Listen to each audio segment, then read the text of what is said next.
அஸ்ஸலாமு அலைக்கும் என் அன்பு உறவுகளே, என் அன்பான ஈரான் மக்களே. இன்று நான் பேசுவது ஒரு அரசியல் உரை அல்ல, ஒரு நாட்டின் இதய குரல். நாம் போரை விரும்பும் மக்கள் அல்ல, நாம் அமைதியை விரும்பும் மக்கள். ஆனால் இன்று நாம் எதிர்கொள்ளும் இந்த நிலை நம் தேர்வு அல்ல என்பதை நீங்கள் புரிந்து கொள்ள வேண்டும். நம் வளத்தை கொள்ளை அடிப்பதற்காக போரை உருவாக்கியுள்ளனர், அதை புரிந்து கொள்ளுங்கள். என் மக்களே, நாம் கோபத்தில் நிற்கவில்லை, நியாயத்தில் நிற்கிறோம்.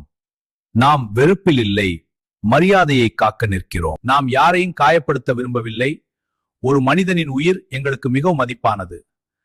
ஆனால் நம் உரிமைகளை காக்க நாம் பின்வாங்க மாட்டோம். நாம் இழந்த உயிர்கள் அவர்கள் வெறும் எண்ணிக்கை அல்ல, அவர்கள் ஒரு குடும்பத்தின் கனவு, ஒரு நாட்டின் எதிர்காலம்.